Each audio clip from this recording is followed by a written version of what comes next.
एक छोटे से गांव की हाट में हर हफ्ते बाजार लगता था। रंग बरंगी छतरियों के नीचे सब्जियां, फल, कपड़े और मिठाइयों की दुकानें सजती थीं। इसी बाजार के एक कोने में एक बूढ़ी औरत आम बेचती थी। सब इसे इमुआहे कहते थे।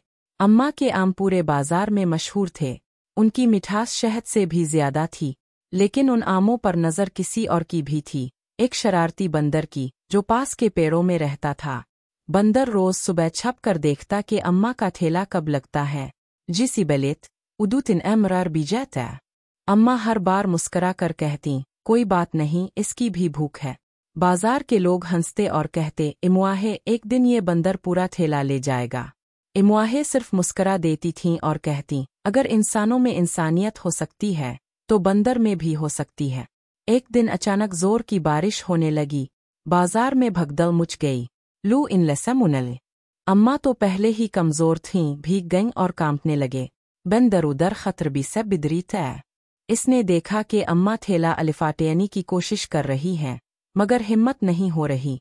फिर कुछ ऐसा हुआ जो किसी ने सोचा भी ना था। बंदर दरख्त से आतर आया, अम्मा के ठेले के पास गया और अपने छोटे हाथों से ठेला उठाने में मदद देने लगा। अम्मा ने हैरत से देखा, फिर प्यार से बोलें, अरे ताव। बंदर ने सर हिलाया, जैसे कह रहा हो, जी मैं ही हूँ अम्मा।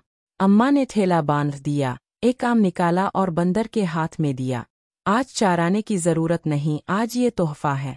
बंदर ने आम लिया, अम्मा की तरफ देखा और उनके पांव छू कर भाग गया। अगले हफ्ते बाजार में लोगों ने देखा, अम्मा का ठेला महफूज था, कोई आम चारा नहीं गया। जब सब सो रहे होते, एक बंदर अम्मा के आसपास चक्कर लगाता, जैसे पहरा दे रहा हो। अम्मा अब कहती थीं, वो सिर्फ बंदर नहीं है, वो मेरा दोस्त है। और यूं एक आमचूर बंदर अम्मा का सबसे वफादार मुहाफिज बन गया। आम की मिठास ने दो दिलों को जोड़ दिया, एक इंसान का और एक बंदर का।